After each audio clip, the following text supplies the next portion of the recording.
자, 우리 교리 강의 18번째 시간입니다. 교리 강의 18번째 종교의 본질 18번째 시간입니다. 불법자도 끝까지 간다라고 하는 그런 제목으로 마태 13장 29절에서 30절 우리 같이 봉독하도록 하겠습니다. 주인이 가로되 가만두어라. 가라지를 뽑다가 곡식까지 뽑을까 염려하노라. 둘 다 추수 때까지 함께 자라게 두어라.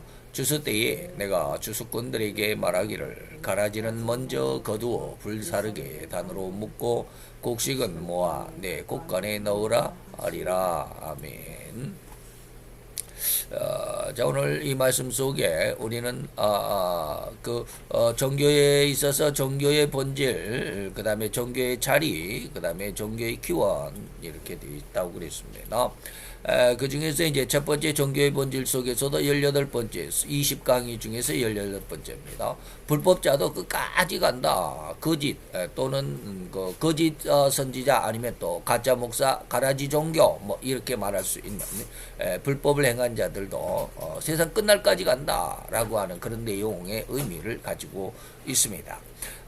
그래서 7번째 질문의 세 번째 성경 구절로 오늘 본문 마태 13장 29절로 30절까지를 우리에게 제시를 했습니다. 그래서 둘 다 추수 때까지 간다라고 하는 것이죠. 자, 한번 생각을 해보도록 하겠습니다. 마지막 때까지 하나님은 선한 자든지 악한 자든지 그대로 두고 보신다. 참 좀 이상하죠. 악한 자는 그때 그냥 이마에 그냥 혹이 되도록 그냥 큰데 그냥 이마를 쥐어박고 그냥 이놈아 그게 잘못된 거야라고 이렇게 한번 채찍을 했으면 좋겠는데 말이죠. 그렇지 않으신다라는 겁니다. 그러나 영원히 두고 보는 것은 또한 아닙니다. 심판의 시간에 이르러서는 풀목불에 던져 영원한 형벌로 버림받는 신세를 면할 수 없게 된다는 의미가 바로 이 안에 곁들여져서 있다라고 하는 것 우리가 잊어서는 안 되죠. 하나님이 징계를 안 하시고 징벌을 안 하시니까 영원히 징벌이 없는 것처럼 지옥도 없는 것처럼 생각하고 그렇게 또 가르치는 자들도 없지 않아 있습니다. 그래서는 안 된다라고 하는 것입니다.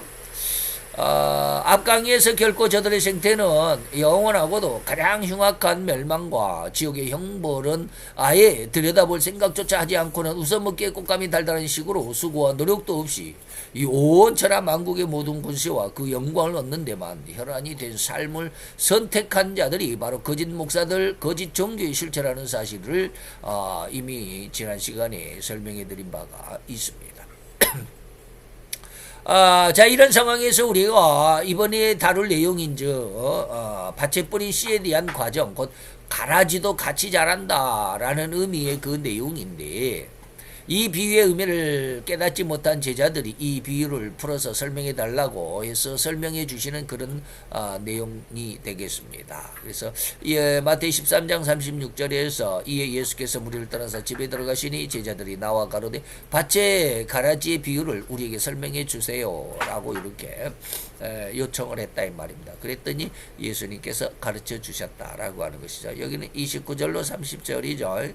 그리고 나서 이제 거기에서 비유를 말씀하시고 집에 들어가서 이제 집에 들어가시니까 그때서야 이제 제자들이 이 비유가 무슨 뜻입니까? 우리에게 좀 알게 설명해 주세요라고 이렇게 부탁했다라는 것이죠.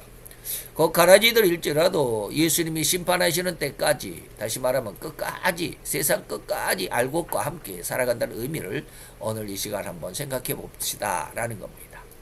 자, 마태복음 13장 30절의 내용이 뭡니까? 둘 다 다시 말하면 알곡이나 가라지로 구분할 것 없이 둘 다 이 말입니다. 둘 다 오늘 본문에서 그랬습니다. 그래서 어디 있습니까? 30절에 둘 다라는 말이 여기 맨 처음에 있네.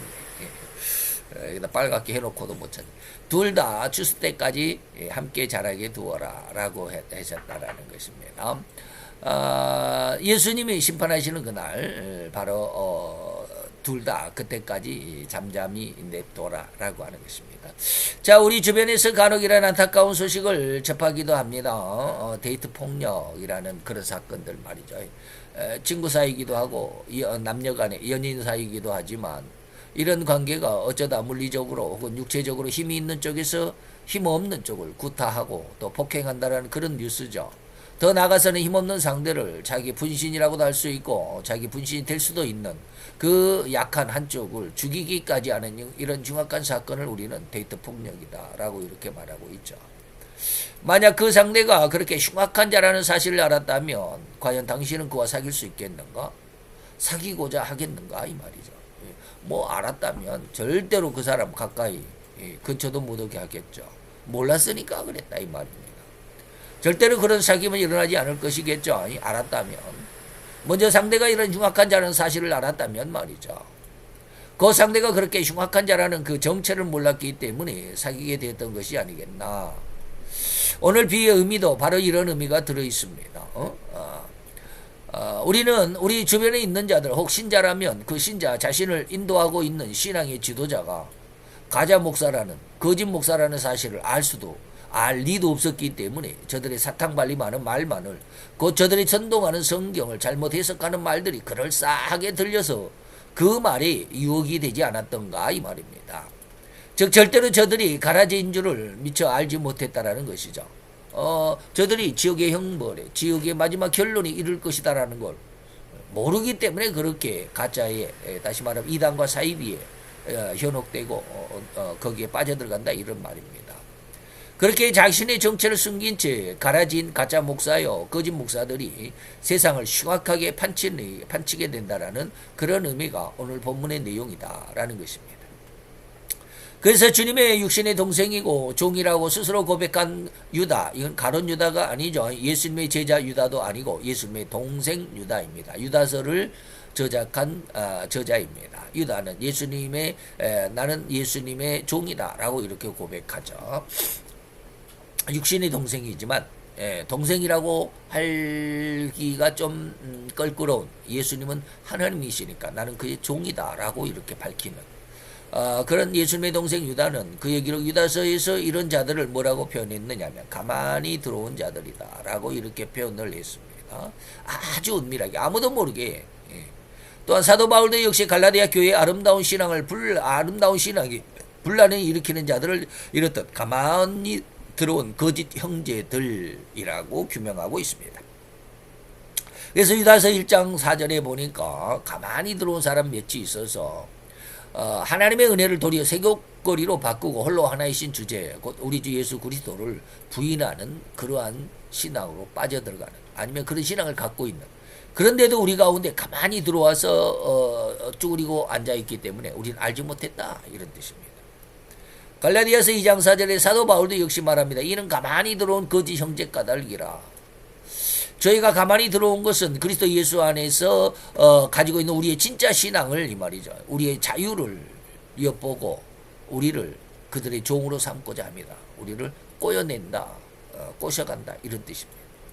이런 가짜, 이런 거짓자들이 어찌나 가만히 곧 은밀하게 자기들의 정체를 숨기고 신앙인인 척 온갖 미사 여구와 위장하는 행동으로 교회와 신앙 공동체 안으로 들어와 있든지 모든 신앙인들이 저들을 알아채지도 못하고 저들의 언행이 잘못됐다라는 것을 깨닫지도 못했다라는 의미이고 저들의 위장술이 어찌나 진짜와 같은지 다들 속을 수밖에 없었다라는 그런 의미입니다.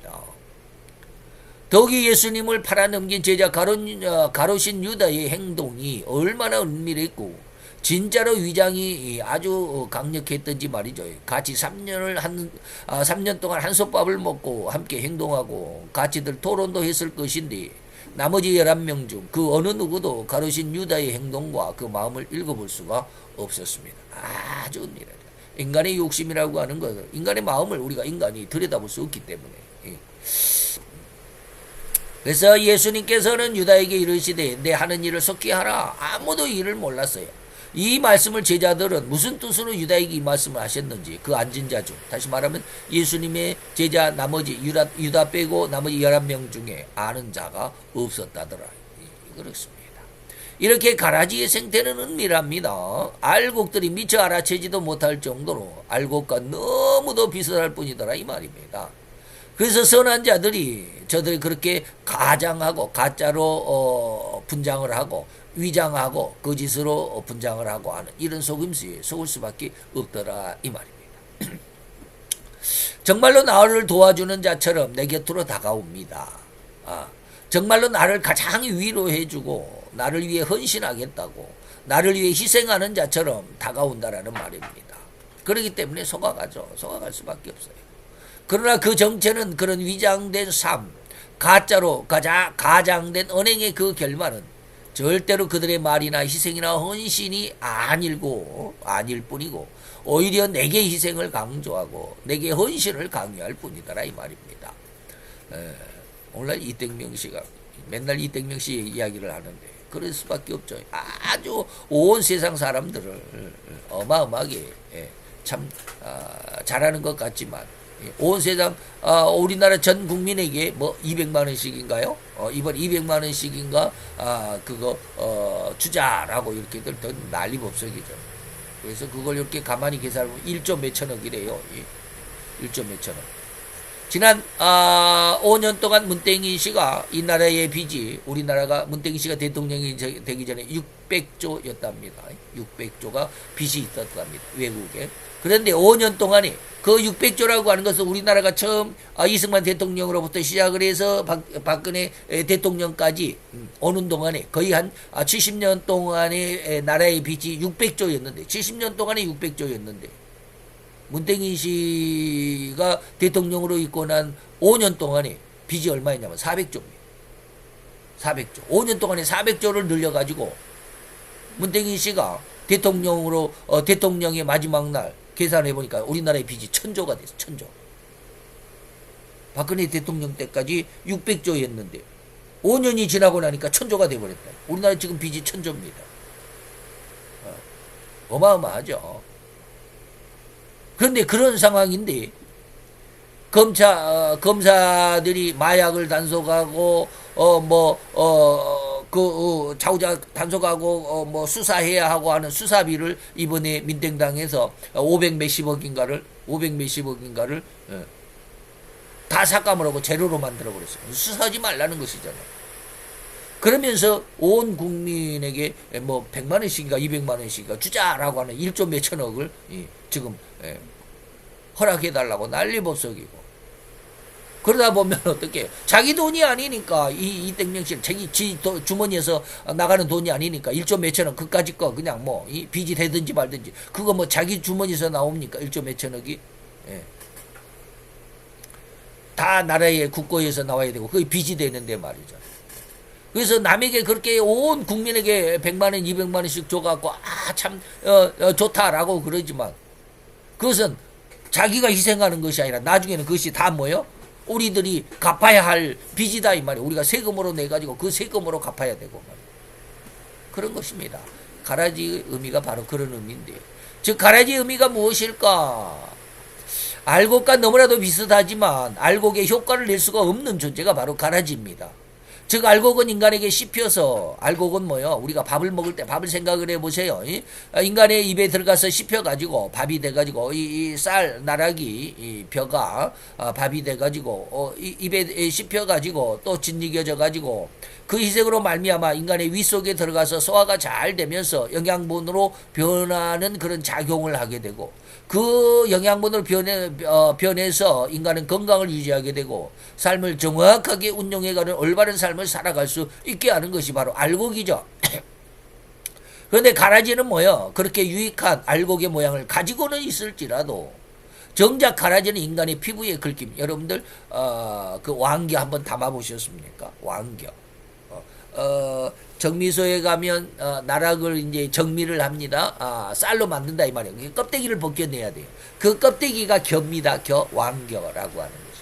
그리고 쌀에 붙어 있는 그 아주 얇은 속 내피 안에 있는 껍데기를 벗겨내는 게 그게 이제 우리가 말하는 미강이라고 그러죠. 미강이라고 아주 그 밀가루처럼 생겨가지고 여러분들 아실 겁니다. 그런 것인데 이 쌀은 이쪽으로 나오고 왕겨는 이제 밖에 창고로 이렇게 떨어집니다.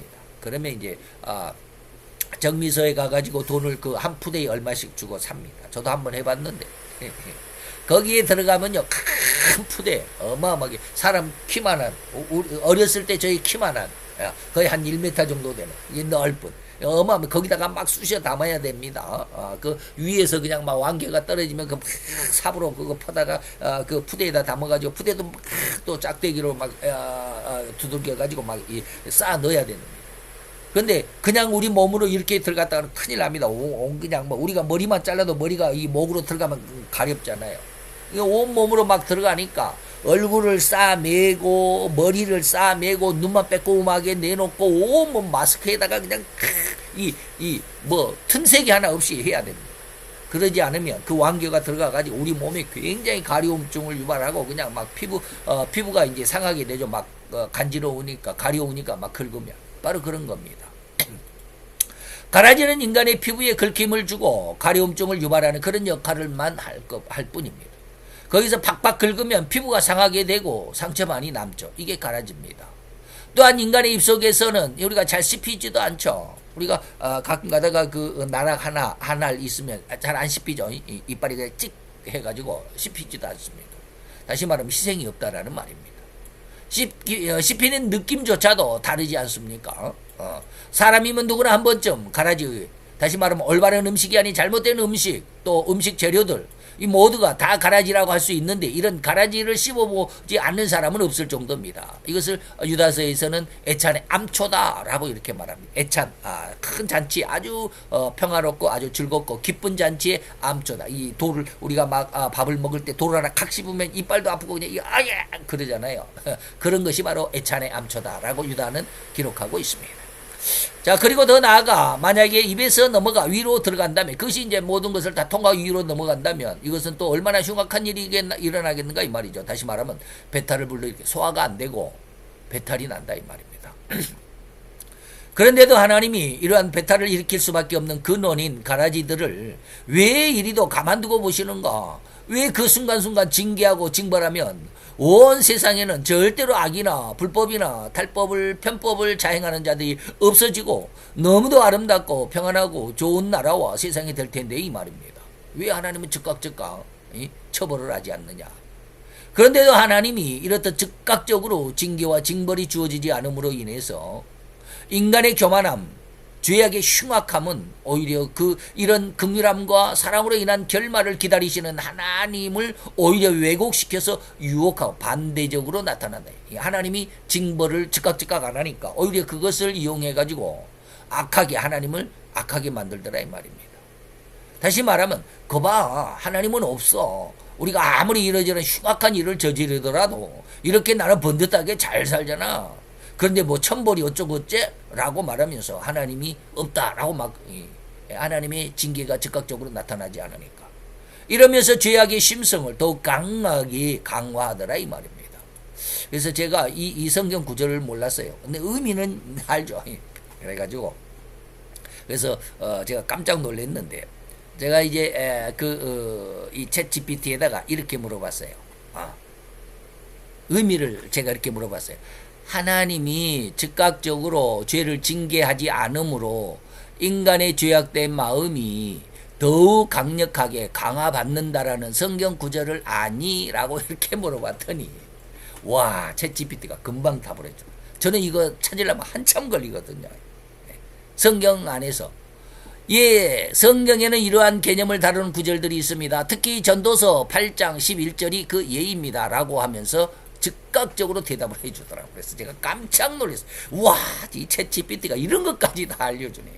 그래서 제가 이제 전도서 8장 11절을 여기다가 찾아왔습니다. 제가 찾은 것이 아니라 챗GPT가 순식간에 찾아줬어요.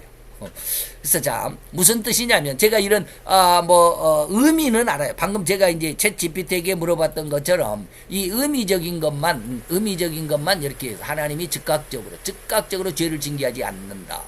그래서 인간의 마음이 더욱 강력하게 강화를 받는다 라고 하는 그런 의미만을 알고 있었기 때문에 그걸 딱 이야기를 했더니 전도서에 바른 그런 내용을 제가 전도서를 기억을 못하고 이걸 찾아달라고 그랬더니 그렇게 금방 알려주더라. 자, 악한 일이 징벌이 속히 실행되지 않음으로 인해서 이 말이에요. 예. 인생들이 인간의 죄악된 인간들이 악을 행하기에 그 마음이 담대해져더라. 바로 이것입니다. 하나님이 이렇듯 즉각적으로 징계와 징벌이 주어지지 않음으로 인해서 인간의 교만함이 죄악의 흉악함은 오히려 이런 하나님의 긍휼과 사랑으로 인한 결말을 기다리시는 하나님을 오히려 왜곡시켜서 유혹하고 난다.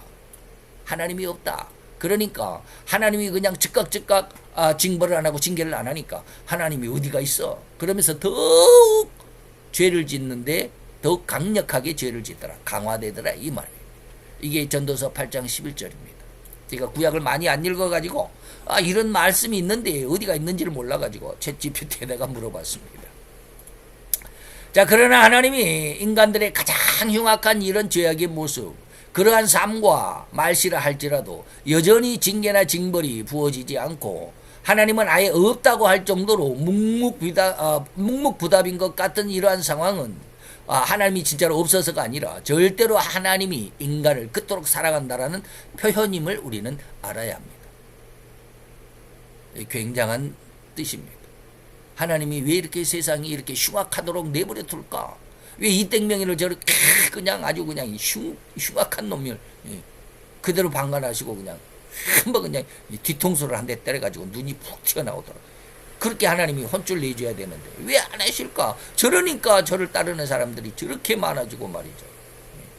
세상이 이렇게 정말로 하나님이 계시는겨 안 계시는겨 라고 이렇게 흉악한 세상을 만들게 내버려 두시느냐 이 말이에요. 그런데 그것이 뭐요? 오히려 하나님이 인간을 그토록 사랑한다는 표현이래. 여러분들 이거 이해할 수 있습니까? 자, 하나님은 그렇게 기다리시면서 마태 18장 14절에 뭐라고 그러느냐면 하나님은 이 소자 중에 이 아주 작은 자 중에 하나라도 잃어버리는 것은 하늘에 계신 아버지의 뜻이 아니기 때문에 다 작은 사람 한 사람이라도 구원하기 위해서 오늘도 기다리신다. 너희들은 이 땡명이 너희들은 그렇게 할지라도 나머지 그 한 구석에 있는 그 누군가 한 사람 그 사람이 되돌아오기를 하나님이 기다리신다. 그래서 유대인들은 사마리아를 지나서 저 갈릴리로 가야 할 때 사마리아를 지나가기를 싫어했지만 예수님은 거기에 그 한 사람 그 창녀 사마리아인들도 미운데 그 중에서도 이 창녀를 하나님은 구원하셔. 그래서 사마리아를 통행하고 싶었더라 이 말이에요. 이게 하나님의 뜻입니다. 베드로서 3장 9절에 뭐라고 그러느냐면 우리가 너무나도 잘 알죠. 하루가 천년 같고 천년이 하루 같다 라고 하는 것입니다. 주의 약속은 어떤 이에 더디다고 생각하는 것 같이 더딘 것이 아니야. 하나님이 안 계신 것이 아니야. 오직 너희를 대하여 하나님은 오래 참고 계시는 거야. 그냥 그렇게 흉측한 일을 해도 하나님은 오늘도 지금 참고 계시고 아무도 멸망치 않고 지금 당장에 하나님이 심판해버리면 저는 회개할 기회를 못 찾잖아요. 그러니까 하나님이 오래 참고 아무도 멸망치 않고 다 회개하게 이르기를 지금도 기다리시고 계신다. 이 말씀이 이 베드로후서 3장 9절이 하박국서 2장 3절입니다. 이 묵시는 정한 때가 있어. 하나님의 마지막 심판의 때에 대한 것. 이 묵시는 이 하나님의 종말에 대한 심판은 정한 때가 있나니 그 종말이 속히 이르겠고 결코 거짓되지 아니하리라. 정말로 거짓말이 아니야. 비록 더딜지라도 아직 하나님 없는 것 같이 생각될지라도 너희는 지체하지 않고 정령이 응할 것이니 너는 뭐요? 기다리라. 끝까지 기다리라. 이러한 과정들, 이러한 결과들을 모르는 사람은 거의 없을 것인데 말이죠. 이렇듯 가라지의 특성, 이런 성품이 바로 우리 신앙으로 비유한 것이죠. 가라지가 어떤 것이냐. 방금 말씀을 드렸습니다. 가라지가 어떤 특성인지. 이러한 흉악한 가라지들, 우리 신앙을 좀먹는 가짜 신앙이고 거짓 신앙이 너무도 세상을 활보하여 세상을 흉악하게 만들고 있는 이러한 세상 속에서 예수님이 이런 종말의 시대에는 사람들을 정말로 주의하라고 권면하시는 것입니다. 그래서 마태 10장 17절에 사람들을 삼가라. 24장 4절 마지막 예수님의 종말론에서도 사람의 미혹을 받지 않도록 주의하라 라고 말하는 것입니다. 이런 이유로 앞선 설명 중에서 영적인 분별력이 너무나도 중요함을 이미 우리가 세 번째 시간에 지금은 우리가 17번째 시간이죠. 17번째 시간인데 세 번째 시간에 이미 말씀을 드렸다 이 말입니다. 세 번째 시간에 참 종교의 본질이 무엇인가 무엇으로부터 시작되나 해서 잘 말씀을 드렸습니다. 잘 한번 되새겨보고 모르겠으면 저의 그 채널에 들어가서 이걸 한번 다시 한번 3강의를 한번 다시 더듬어 들어보시기 바랍니다. 자, 그런데 신자라고 해서 누구나 다들 이런 영적인 분별력을 갖는 것은 아니죠. 예. 누가 잘못됐고 누가 옳고라는 거 참 누가 알곡이고 가라진지를 어떻게 분별하겠습니까? 참으로 간절한 기도, 즉 내 목숨과도 바꿀 만한 가치가 있는 가치가 있는 것이라고 여기는 그런 간절함의 기도와 간구가 되어야만 이런 분별의 은혜를 얻을 수 있다라는 것 잊지 않았으면 좋겠습니다. 이런 영적인 은혜가 아직은 없는 상황이라면 좋은 구별법이 있습니다. 근데 아주 초보적인 것이죠. 곧 인간적인 윤리와 도덕적인 부분을 잘 관찰한다면 조금은 구별할 수 있을 것입니다. 윤리적이고 도덕적인 것. 하나님은 하나님의 법과 인간의 법이 배치된다 할지라도 인간적인 상황 속에서라도 윤리와 도덕을 주셨습니다. 그래서 윤리적으로 도덕적으로 옳은 것을 하나님은 옳다라고 말씀하십니다. 이땡명이가 이렇게 나는 무죄다라고 말하는 것은 윤리적으로 도덕적으로 법적으로도 안 맞잖아요.